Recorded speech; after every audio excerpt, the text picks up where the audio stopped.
सहनाववतु सहनौ भुनक्तु सह वीर्यं करवावहै तेजस्विनावधीतमस्तु मा विद्विषावहै। ओम शांति शांति शांति। हरि ओम श्री गुरुभ्यो नमः। हरि ओम। या देवी सर्वभूतेषु शक्तिरूपेण संस्थिता नमस्तस्यै नमस्तस्यै नमस्तस्यै नमो नमः। આજે આપણે બધા નવરાત્રી, દશેરા અને શરદ પૂર્ણિમાનું રહસ્ય જાણવા માટે ભેગા થયા છીએ। આમ તો આ વિષય હું સામાન્ય રીતે નવરાત્રી શરૂ થાય પહેલા લેતો હોઉં છું, પરંતુ આ વિષય હું લઉં ને એટલે મને છે ને ગરબા રમવાનો ઉત્સાહ આવી જતો હોય છે। અને અત્યારે લોકડાઉન છે એટલે ખાલી પીલી ઉત્સાહ વધારી અને કામનું નહીં એટલે મેં ડિલે કર્યું, ઠાલે રાખ્યું, પરંતુ ઘણા બધાના આગ્રહને લીધે મારે આજે એટલીસ્ટ આઠમને દિવસે મારે આ ત્રણેય વિષય ભેગા કરી અને એનું રહસ્ય જણાવવાની ભગવાને મને પ્રેરણા કરી। આસો સુદ એકમ થી નોમ સુધી નવરાત્રીનો ઉત્સવ કહેવાય છે। દસમને દિવસે દશેરા કહેવાય છે અથવા વિજયાદશમી કહેવાય છે અને આસો સુદ પૂનમને દિવસે શરદ પૂર્ણિમા કહેવાય છે। આ ત્રણ ઉત્સવ સાથે લેવાનું તાત્પર્ય એવું છે કે ત્રણ ઉત્સવ પાછળનો તાત્પર્ય આપણા ઋષિ મુનિઓનો અથવા તો પુરાણોનો એક સરખો છે, માટે ટૂંકમાં ત્રણેય વિશે હું માહિતી આપીશ। આ 15 દિવસ એ શક્તિની ઉપાસનાના દિવસો છે અને એમાં પણ નવરાત્રીના 9 દિવસ તો સળંગ શક્તિની ઉપાસનાના દિવસો છે, તપશ્ચર્યા કરવાના દિવસો છે, શાસ્ત્રીય દ્રષ્ટિથી પણ અને વૈજ્ઞાનિક દ્રષ્ટિથી પણ, અને એના વિશે પણ આપણે બંને દ્રષ્ટિથી સમજશું। તપશ્ચર્યા કરવાથી આપણી અંદર નૈતિક મૂલ્યો ને આચરણમાં મૂકવાની શક્તિ પ્રાપ્ત થાય છે। તમે ભૂખ્યા રહી શકો તો વાણી પર પણ સંયમ આવી જાય। એક ઇન્દ્રિય પર સંયમ આવે એટલે મનોબળ સોલિડ બનતું જાય, મનોબળ વધતું જાય અને બાકીની ઇન્દ્રિયો પર પણ તમને શક્તિ આવે છે। અને માટે જ આ 10 દિવસ કે 9 દિવસ જે રીતે કરતા હોય એ તપશ્ચર્યા કરવાના દિવસો છે। ભોજન પર તપશ્ચર્યા કરવાના અને દરેક આપણા ઉત્સવોની અંદર ભોજન પર તપશ્ચર્યા છે। કેમ ભોજન પર જ એટેક છે? કારણ વેદાંતનું કે વેદનું સ્લોગન છે જીતે રસમ જીતમ સર્વમ। આ રસનેન્દ્રિય પર કાબુ જેણે મેળવી લીધો એણે બધા પર કાબુ મેળવી લીધો। બીજી બધી ઇન્દ્રિય, મન, બુદ્ધિ, અહંકાર બધા પર કાબુ મેળવી શકે છે અને માટે જ આપણા દરેક ઉત્સવની સાથે ઉપવાસ કે એકાદશી કે કોઈ પણ જાતની તપશ્ચર્યા જોડાયેલી છે। કારણ તપશ્ચર્યાથી નૈતિક મૂલ્યો નું આચરણ કરવાની શક્તિ પ્રાપ્ત થાય છે। તમે કે હું નૈતિક મૂલ્યોનું આચરણ મનોબળથી જ કરી શકશું। સત્ય બોલવું છે એના માટે શારીરિક બળ જોઈશે નહીં, કઈ મનોબળ જોઈશે। આ નૈતિક મૂલ્ય છે। અમાનિત્વમ, અદંભિત્વમ, અહિંસા, શાંતિ, આર્જવમ, આ બધા નૈતિક મૂલ્યો, એના માટે માનસિક બળ જોઈએ અને માનસિક બળ તપશ્ચર્યાથી ઊભું થાય। આપણે બધા ઉપવાસને ખાલી ખાવા પૂરતું સીમિત કરી દીધું કે આ ખવાય ને આ ન ખવાય, અરે જેટલું બને એટલું ઓછું ખવાય। આ છે તપશ્ચર્યા કે ઉપવાસનું તાત્પર્ય। નૈતિક મૂલ્યો આપણી અંદર વધશે તો આસુરી તત્વ સામે લડાઈ કરવાની શક્તિ પ્રાપ્ત થશે। નવરાત્રિના 9 દિવસો દરમિયાન એક પૌરાણિક વાર્તા પ્રસિદ્ધ છે, આપ સર્વને કદાચ ખ્યાત હશે, છતાંય હું ટૂંકમાં કહું છું. મહિષાસુર નામનો અસુર ખૂબ પ્રભાવી થતો જતો હતો. એ દેવો પર અને મનુષ્યો પર ખૂબ ત્રાસ આપી રહ્યો હતો. બધા ત્રાહિમામ ત્રાહિમામ પોકારી ગયા હતા, બચાવો, આ ત્રાસથી બચાવો, બચાવો. દૈવી વિચારોની પ્રભા ઝાંખી પડતી જતી હતી. દૈવી આચરણ લોકો એના ડરથી કરી શકતા નહોતા. લોકો દેવો પાસે ગયા, દેવો બ્રહ્મા વિષ્ણુ ને મહેશ પાસે ગયા, એમની આરાધના કરી, એની ઉપાસના કરી, અને 3 દેવો ક્રોધે ભરાયા મહિષાસુરમાંથી, અને એ ક્રોધમાંથી એક દૈવી શક્તિ નિર્માણ થઈ. 3 દેવોની ભેગી થઈ અને એક દૈવી શક્તિ નિર્માણ થઈ, અને એ શક્તિનું લોકોએ અને દેવોએ પૂજન કર્યું. 9 દિવસ સુધી આ દૈવી શક્તિએ મહિષાસુર પર એટેક કર્યો, કે મહિષાસુર સાથે લડાઈ કરી, અને અંતે 10મા દિવસે મહિષાસુરને મારી નાખ્યો. દૈવી સંપત્તિની સ્થાપના કરી, અને જેણે આ દૈવી સંપત્તિની સ્થાપના કરી એનું લોકોએ નામ પાડ્યું જગદંબા. જગતની અંબા એટલે જગદંબા. માં પાસે આ વાર્તા આપણને કહે છે કે માનું પૂજન કરવાનું અને માની પાસેથી આ આસુરી તત્વોમાંથી મુક્ત થવાનું સામર્થ્ય માંગવાનું છે. તેમજ આસુરી વૃત્તિ પર વિજય પ્રાપ્ત કરવાનો છે. હવે આસુરી વૃત્તિ ક્યાં છે? મહિષાસુર ક્યાં છે? તો કે દરેકના હૃદયમાં છે. મહિષ વત્તા અસુર. મહિષ એટલે પાડો. પાડા વૃત્તિ અને અસુરી વૃત્તિ એ આપણા બધાની અંદર. પાડા વૃત્તિ એટલે આળસુ વૃત્તિ, તમસ વૃત્તિ, અને આસુરી વૃત્તિ એટલે રજસ વૃત્તિ. અસુસુ રમંતે ઇતિ અસુરઃ. અસુર કોની કહેવાય? અસુસુ રમંતે. અસુર એટલે પ્રાણ, ઇન્દ્રિયો અને ભોગોમાં જે રમણ કરે એને અસુર કહેવાય. હવે આ અસુર ક્યાં છે? આપણી અંદર જ. ચલો ને યાર ફરવા જઈએ, ચલો ને યાર ખાવા જઈએ, ચલો ને યાર પડ્યા રહીએ. આ બધી વૃત્તિ અંદરથી જ બહાર આવે છે. માટે આ પાડા વૃત્તિ અને અસુર વૃત્તિનો નાશ કરવાના દિવસો એટલે નવરાત્રી. અને એટલે જ નવરાત્રીમાં નૈમિત્તિક પૂજન વધી જતું હોય છે. ગરબો લાવો અને ગરબાથી માની આરાધના, સ્તોત્ર ગાન, આ બધું પૂજા પાઠ કરવાનું વિશેષ મહત્વ છે, જેથી દૈવી વૃત્તિ વધારી, અને દૈવી વૃત્તિ વધારતા પાડા વૃત્તિ અને અસુરી વૃત્તિ ઓછી થાય. કારણ શું? મેં તમને બધાને કીધું કે તમે બધા ગીતા ભણાવવા લાગ્યા કે સત્સંગમાં આવવા લાગ્યા, તો બીજી બધી પ્રવૃત્તિ માટે તમારી પાસે સમય જ નહીં રહ્યો. એટલે પાડા વૃત્તિ એટલે આળસુ વૃત્તિ વહી ગઈ, અને અસુરી વૃત્તિ એટલે ખાઓ પીઓ ને મજા કરો એવી વૃત્તિ પણ તમારી અંદરથી ચાલી ગઈ.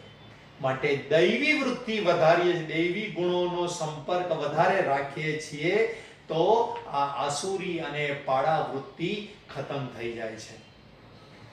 શ્રી કૃષ્ણએ પણ અર્જુનને કહ્યું હતું કે તું અસ્ત્ર શસ્ત્ર મેળવવા માટે સ્વર્ગમાં જા, કારણ અસુરી વૃત્તિની સામે લડવું હશે તો બિચારા બાપડા બનીને નહીં ચાલે. તમારે ઉપાસના કરવી પડશે, સાધનાઓ કરવી પડશે, અને સાધના કરો તો શક્તિ પ્રાપ્ત થાય. અર્જુન પણ સ્વર્ગમાં સાધના કરવા ગયેલો, અને એની પરીક્ષા પણ કરવામાં આવી હતી.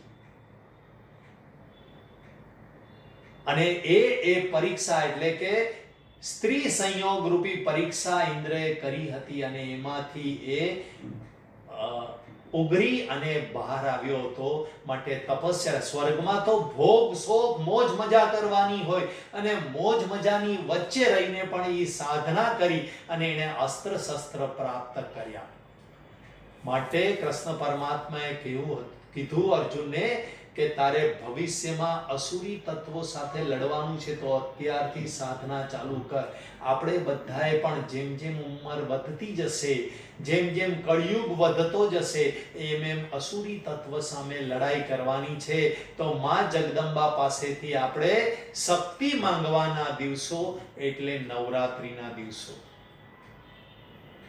યા દેવી સર્વભૂતેષુ બુદ્ધિ રૂપેણ, શ્રદ્ધા રૂપેણ, શક્તિ રૂપેણ સંસ્થિતા. અલગ અલગ રૂપે તું અમને શ્રદ્ધા આપ, તું અમને બુદ્ધિ આપ, તું અમને શક્તિ આપ. માટે હું નમસ્કાર કરું છું, તારા શરણે છું. નમસ્તસ્યૈ નમસ્તસ્યૈ નમસ્તસ્યૈ નમો નમઃ. હે દેવી, હું તારા શરણે છું, તારા શરણે છું. આવી રીતે શરણાગત થઈ અને દેવી પાસે શક્તિ માંગવાની. તું મને બચાવ એવું નહીં કહેવાનું, તું મને શક્તિ આપ, હું જ મારી અંદરની અસુરી વૃત્તિ સાથે લડીશ. આમ નવરાત્રી દરમિયાન આપ સર્વે પણ આ વર્ષે તો લોકડાઉનને લીધે બરાબર ખાસ ઉપાસના પદ્ધતિથી જ, મોજ શોખની પદ્ધતિથી નહીં પરંતુ ઉપાસના પદ્ધતિથી જ નવરાત્રી ઉજવી હશે અને ભગવાન તમને એનું ફળ પણ આપશે. હવે દસમને દિવસે વિજયાદશમી આવે છે. નામ જ કહે છે કે વિજય રૂપી દશમી, વિજયનો ઉત્સવ મનાવવા રૂપી દશમી. યત્ર યોગેશ્વર કૃષ્ણ યત્ર પાર્થો ધનુર્ધર તત્ર શ્રી વિજયો ભૂતિર ધ્રુવા નીતિર મતિર મમ. આ શ્રીમદ ભગવદ ગીતા જે તમે ભણી રહ્યા છો એનો છેલ્લો શ્લોક હું બોલ્યો. યત્ર યોગેશ્વર કૃષ્ણ, જ્યાં કૃષ્ણ હોય છે, યત્ર પાર્થો ધનુર્ધર, જ્યાં પાર્થ છે ત્યાં જ. યત્ર યોગેશ્વર કૃષ્ણ યત્ર પાર્થો ધનુર્ધર તત્ર શ્રી વિજયો ભૂતિ. શ્રી, વિજય અને ભૂતિ. શ્રી એટલે લક્ષ્મી, વિજય એટલે સફળતા અને ભૂતિ એટલે કલ્યાણ. ધ્રુવા નીતિર મતિર મમ, અને નીતિ પણ ધ્રુવ એટલે અચળ રહે છે. એ વ્યક્તિ નીતિમાન બની જાય છે જેના જીવનમાં કૃષ્ણ છે, અર્જુન છે અને આ બંનેની બનેલી ગીતા જેના જીવનમાં છે એના જીવનમાં શ્રી આવે છે, વિજય આવે છે, કલ્યાણ થાય છે અને એની નીતિ ધ્રુવ એટલે અચળ રહે છે, નીતિમાન રહે છે. માટે વિજય પ્રાપ્ત કરવો હોય અસુરી તત્વ પર તો આપણે ભગવદ ગીતાને આપણા હૃદયસ્થ કરવાની છે. અસેન્ડિંગ હ્યુમન એફર્ટ, આપણા એફર્ટ્સ એટલે કે પુરુષાર્થ, પ્રયત્નો ધીરે ધીરે ઉચ્ચ થતા જવા જોઈએ. ડિસેન્ડિંગ ગ્રેસ ઓફ ગોડ, જેમ તમે પ્રયત્ન કરતા રહેશો, ઊંચો પ્રયત્ન. મને ઘણા બધા બહેનોના ફોનો આવે તો એ કહે કે સર હવે તો અમને ટાઈમ જ નથી થતો, અમે નવું કામ ઉપાડીએ છીએ ને, નોટ્સ લખવાનું કે પ્રશ્નોના જવાબો લખવાનું કે વર્ગો લેવાનું વગેરે વગેરે, તો ક્યાંથી સમય મળી જાય છે ખબર નથી પડતી. એટલે જેમ જેમ તમારો પ્રયત્ન વધતો જશે, એસેન્ડિંગ હ્યુમન એફર્ટ્સ ઉપર વધતા જશે. ડિસેન્ડિંગ, નીચે ભગવાનનો હાથ આવતો જશે. ગ્રેસ ઓફ ગોડ, ભગવાનની કૃપા આપણા તરફ અવતરિત થતી જશે અને એ જ કૃપા અહીંયા બેઠેલા બધા શિક્ષકો અને જે સાધકો ગીતા શીખે છે એ બધાએ અનુભવી હશે કે ભાઈ પોણો કલાક મારા સત્સંગમાં આવે, અડધો પોણો કલાક ગીતાના વર્ગમાં જાય. આ બેન હમણાં બોલ્યા 4 જગ્યાએ ભણતા હતા, 4 ટીચરો પાસે ભણ્યા. આ ક્યાંથી સમય મળ્યો? ભગવાનની કૃપા વધતી ગઈ, બધી સુવિધાઓ થવા લાગી. જે નદી કિનારે ઉભા રહ્યા એના પર કૃપા ન થાય, જેણે ડૂબકી મારી એને તરતા આવડી ગયું. એટલે જેણે શરૂઆત કરી દીધી એને 1 વર્ગ, 2 વર્ગ, 3 વર્ગ, 4 વર્ગ એમ એક અધ્યાય શીખાઈ ગયો, બીજો અધ્યાય શીખાઈ ગયો, ત્રીજો શીખાઈ ગયો.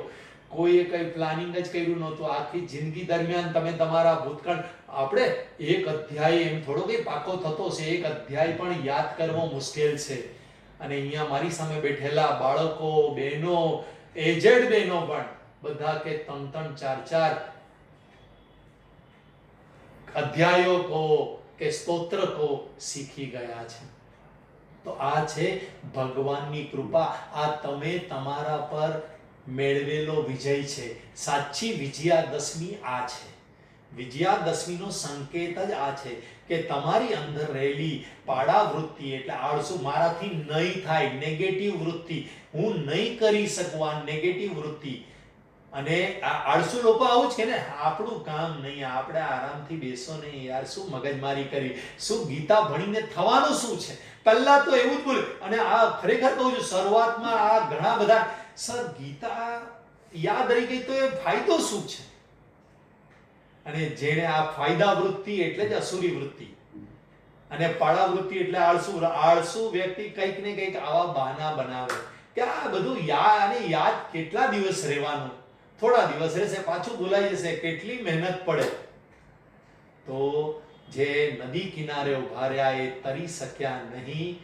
જેમ જેમ તમે શ્રીમદ ભગવદ ગીતા કે શાસ્ત્રના સંગમાં આવશો તો જે ચાખે ને, હાફૂસ કેરી જે ચાખે ને, એને જ એનો સ્વાદ ખબર પડે. કોઈ વર્ણન કરીને સ્વાદ ખબર ન પડે, અને ચાખ્યા વગર જોયે રાખો તો એ સ્વાદ ખબર ન પડે.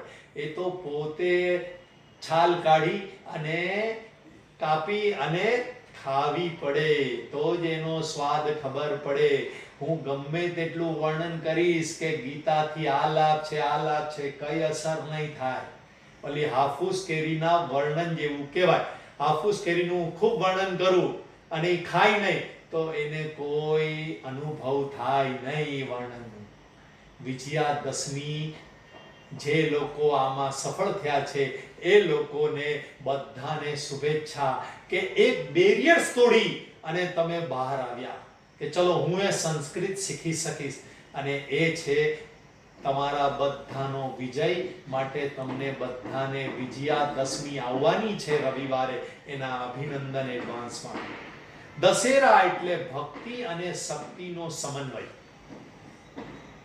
9 દિવસની માંગેલી શક્તિ અસુરી તત્વ સામે લડાઈ કરી અને વધારે શક્તિમાન થયા, અને ભક્તિ પહેલા કરી, શરણાગતિ કરી, ત્યારે શક્તિ મળી. આ છે વિજયાદશમીનું રહસ્ય કે બે વસ્તુ સાથે હોવી જોઈએ. ખાલી શક્તિ હોય ને તો એ રાક્ષસ બની જાય, અને ખાલી ભક્તિ હોય ને તો એ અંધશ્રદ્ધાળુ બની જાય. અંધ ભક્તિ કહેવાય ને. એટલે બંને સાથે હોવું જોઈએ. રામે પણ રાવણને માત કરવામાં આ દિવસે પ્રસ્થાન કર્યું હતું. શિવાજીએ પણ ઔરંગઝેબને મારવા માટે આ દિવસે પ્રસ્થાન કર્યું હતું.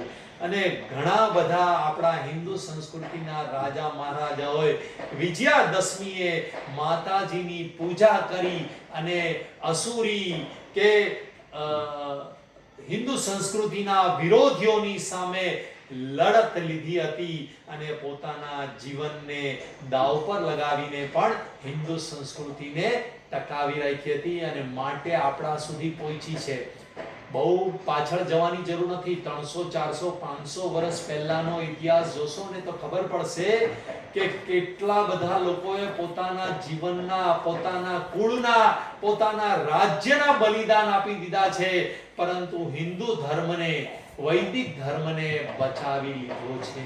અને એટલે જ આપણે બધા આજે એ બધાનો આપણે ઉપકાર માનીએ કે એ લોકોને વિજય પ્રાપ્ત થયો તો અત્યારે મારા ને તમારા સુધી શાસ્ત્ર ટકેલા છે. હવે ઋતુની દ્રષ્ટિએ પણ આ ઉત્સવનું મહત્વ છે. વર્ષાની કૃપાથી આગળ 3 મહિના 3.5 મહિના વર્ષાની કૃપાથી માનવ ધન ધાન્યથી સમૃદ્ધ બન્યો હોય, ખૂબ ધન ધાન્ય ઉગેલું હોય, અને એ ધન ધાન્ય ઉગેલાનો વિજય કે મેં મારા પ્રયત્નથી, મારો પ્રયત્ન થયો અને આટલું ધાન્ય ઉગ્યું. ભલે શરૂઆત થાય પોતાના અહંકારથી, અને દિવાળી આવશે ત્યાં સુધીમાં અહંકાર ઓગળી જશે. એટલે દિવાળીના ઉત્સવનું પણ એ જ મહત્વ છે કે ખૂબ ધન ધાન્ય ઉગે. વરસાદમાં ખેતી કરેલી હોય ને ધન ધાન્ય ઉગે એટલે આપણને અંદરથી ઉત્સાહ ને પ્રસન્નતા થાય. કાલે આવા પ્રશ્નો પણ આવે છે, બહુ સુંદર. પ્રસન્નતા પણ થાય. તો ભલે શરૂઆતમાં એમ લાગે કે ભાઈ મારે લીધે એવું થયું, કઈ નહીં, શરૂઆત થઈ. એટલે ભગવાનની કૃપાથી ધન ધાન્યથી સમૃદ્ધ થયા. એટલે આનંદનો ઉત્સવ મનાવવાનો આ ઉત્સવ છે. આ દિવસની એક વાર્તા પણ પ્રસિદ્ધ છે. રઘુ રાજાને ત્યાં વર્તંતુ નામનો શિષ્ય કૌત્સ ગુરુ માટે ગુરુ દક્ષિણા માંગવા આવ્યો. પરંતુ રઘુ રાજાએ તો સર્વ દક્ષિણા દાન નામનો યજ્ઞ કરી અને જંગલમાં નિવાસ કરતા હતા. એ વર્તંતુ ના શિષ્ય કૌત્સે 14 કરોડ સોનામોર માંગી. પરંતુ રઘુ રાજા પાસે તો પોતે પણ ભિક્ષા લઈને ગુજરાન ચલાવતા હતા. એની પાસે 1 સોનામોર ન હતી. પરંતુ રઘુ રાજા જેમ શરદના મેઘની જેમ, શરદ ઋતુનો મેઘ કેવો હોય કે બધું વરસાવી અને ખાલી થઈ જાય. અત્યારે તમે જુઓ, તમે શરદ પૂર્ણિમા આવશે ને ત્યારે આકાશ એકદમ ક્લીન હશે. અત્યારે પણ થોડું થોડું આકાશ ક્લીન થવા લાગ્યું કે બધો મેઘ એટલે વાદળાઓ બધું પાણી વરસાવી દીધું હોય. પોતાની પાસે જેટલું પણ હોય એટલું બધું વરસાવી દીધું હોય. એવી જ રીતે આ રઘુ રાજાએ પોતાની પાસે જેટલું પણ હતું એટલું વરસાવી દીધું હતું.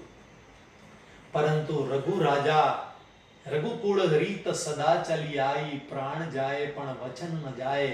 એણે વચન આપ્યું, માંગ તું મારા આંગણે આવ્યો છે, ખાલી હાથ નહીં જઈશ. એને ખબર નહોતી કે આ તો 14 કરોડ સોનામોર માંગશે. પણ છતાંય એણે જરાય વિચલિત થયા વગર એ શિષ્યને બેસાડ્યો અને ત્યાંથી એ કુબેર પર લડાઈ કરવા માટે ગયા. કુબેર રઘુ રાજાના આવવાથી ગભરાઈ. કુબેર ભંડારી કહેવાય. એટલે સંપત્તિ, ધન, વિત્તનો ભંડાર એની પાસે છે. આ કુબેર છે. કુબેર એટલે જે ધનનો સંગ્રહ કરે તે. ધન ખૂબ આવતું હોય પરંતુ સંગ્રહ કરે. ત્યારે રઘુ રાજાએ એની પાસે જવું પડે અને રઘુ રાજાએ એને કહેવું પડ્યું કે સર્વ દક્ષિણા દાન કરવાનું છે, સંગ્રહ નથી કરવાનો. એ કુબેર ગભરાયો રઘુ રાજાની તપશ્ચર્યાના શ્રાપને લીધે અને સમી વૃક્ષ પર એને સોનામોરનો વરસાદ વરસાવ્યો. વરસાદ વરસતો તો કુબેરને પણ ખબર ન પડી કેટલો વરસાદ વરસ્યો. અને રઘુ રાજાને તો લેવાની નહોતી, એટલે એને ખબર નહોતી કેટલી છે.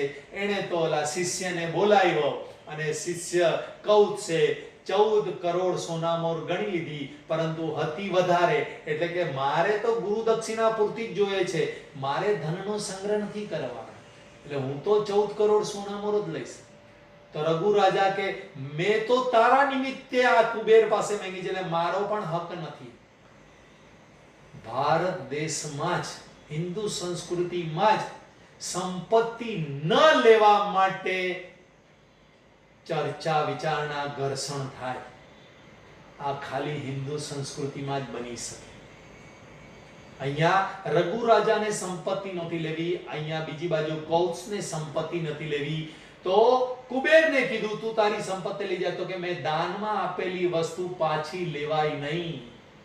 એટલે આ બચેલી સંપત્તિ લોક કલ્યાણ માટે વાપરી નાખી. આજ સમી વૃક્ષ પર પાંડવોએ પોતાના અસ્ત્રોને શસ્ત્રોને છુપાવી દીધા હતા. માટે પણ આ સમી વૃક્ષનું મહત્વ વધી ગયું. 2 કારણથી. એક, કુબેરે સોનામોરનો વરસાદ સમી વૃક્ષ પરથી કર્યો અને બીજું, અર્જુને આ સમી વૃક્ષ પર પોતાના અસ્ત્ર શસ્ત્રને સુરક્ષિત રાખ્યા હતા. માટે દશેરાને દિવસે સમી વૃક્ષના પાનનો મહિમા છે. સમી વૃક્ષના પાંદડાઓ એકબીજાને સોનામોર કહી અને આપવામાં આવે છે. એ એક લક્ષણા છે, એટલે કે નિમિત્ત છે કે મારી પાસે જેટલું પણ ધન ધાન્ય છે મારે લોકોને વેચવાનું છે. આ વિજયાદશમીનો ઉત્સવનું રહસ્ય છે.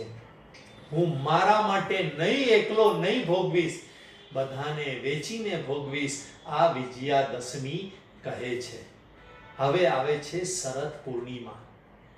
પૂનમ એટલે શરદ પૂર્ણિમા, અને શરદ પૂર્ણિમા એટલે ધવલ ઉત્સવ છે.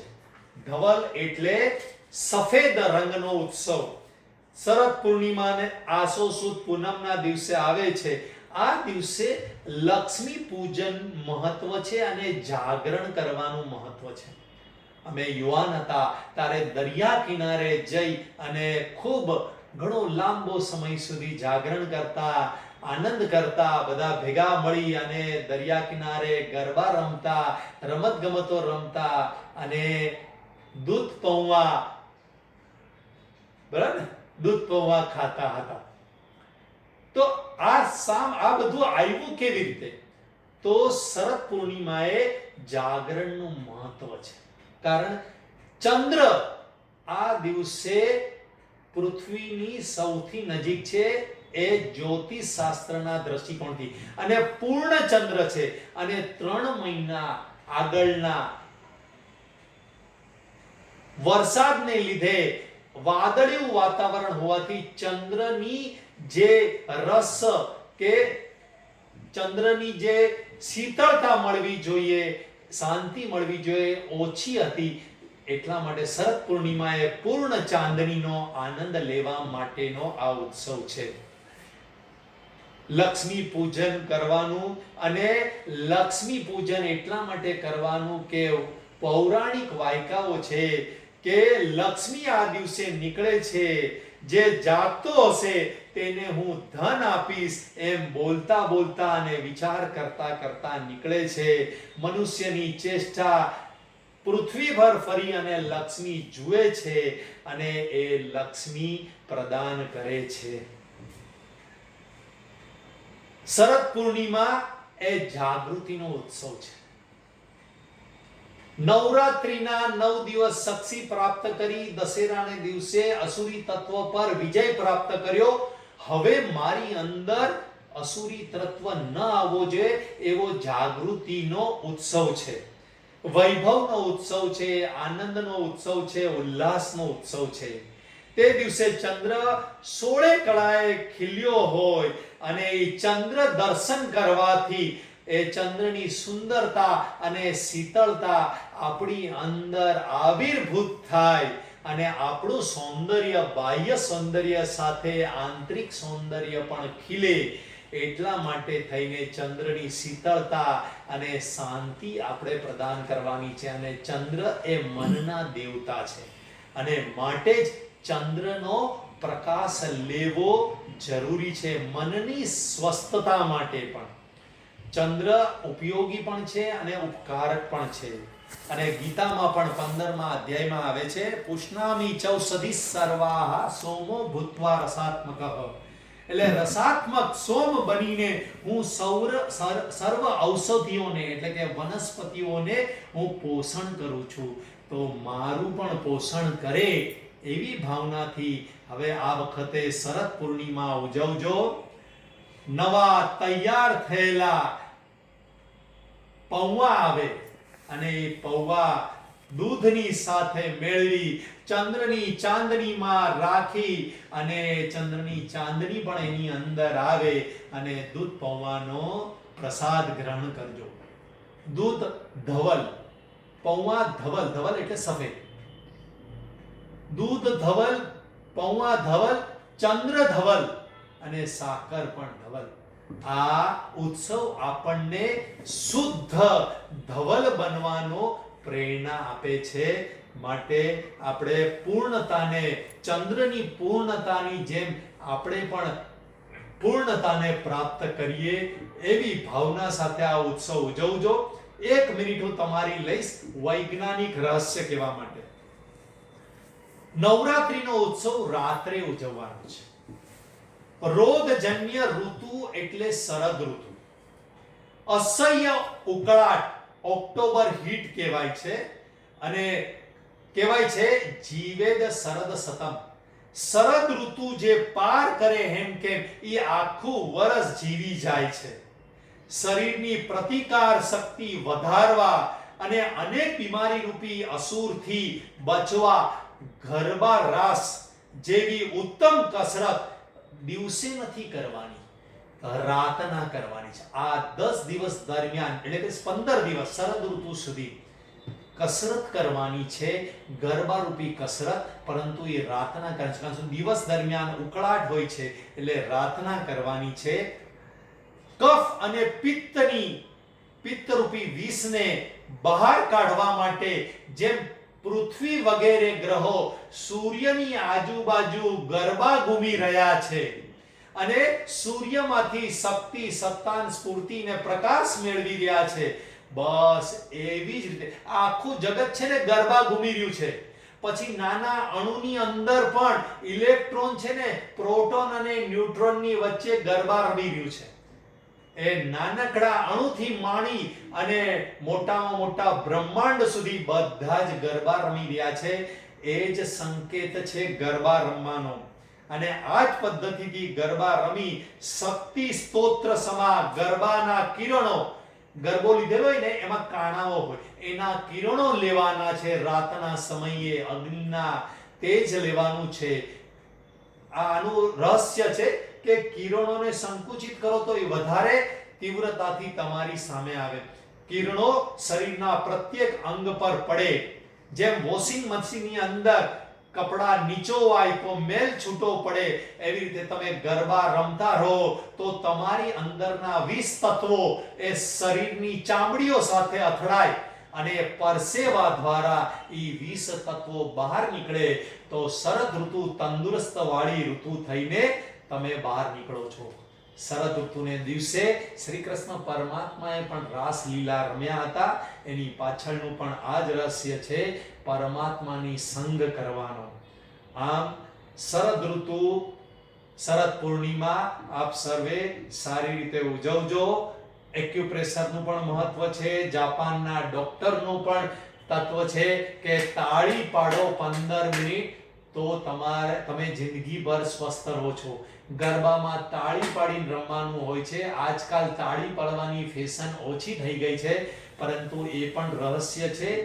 અને માટે જ આ નવરાત્રિથી શરદ પૂનમ અને એમાંય ખાસ યુવાનોનો આ ઉત્સવ છે. કારણ બાળપણ એ કફ પ્રકૃતિ હોય છે, યુવાની એ પિત્ત પ્રકૃતિનું હોય છે અને વૃદ્ધાવસ્થા એ ગેસ કે વાયુ પ્રકૃતિનો પ્રકોપ વધે છે. તો યુવાનીમાં પિત્ત પ્રકૃતિ વધતી હોય તો પિત્ત પ્રકૃતિનું સમન કરવા માટે નવરાત્રિમાં ગરબા ઘૂમવાના છે અને પરસેવાથી 20 તત્વને બહાર કાઢવાનું છે. ઓમ પૂર્ણમદઃ પૂર્ણમિદં પૂર્ણાત પૂર્ણમુદચ્યતે પૂર્ણસ્ય પૂર્ણમાદાય પૂર્ણમેવાવશિષ્યતે. ઓમ શાંતિ શાંતિ શાંતિ. હરિ ઓમ શ્રી ગુરુભ્યો નમઃ. હરિ ઓમ. પ્રશ્નો જેને હોય તે હજી પણ પૂછી શકે. ઘણા બધા બહુ સુંદર પ્રશ્નો આવ્યા છે. એક્સલન્ટ પ્રશ્ન છે, બહુ ઇન્ટેલિજન્ટ પ્રશ્ન છે. પ્રશ્ન સાબિત કરે છે કે તમે બધા નોટ્સ વાંચો છો. જેણે પણ પ્રશ્ન પૂછ્યા છે એના પ્રશ્ન પરથી આ વસ્તુ થોડી ખ્યાલ આવે છે. તો ચોક્કસ તમે બધા બાકી રહ્યા હોય તો પ્રશ્ન પૂછજો. કાલે સુંદર પ્રશ્નોત્તરી છે.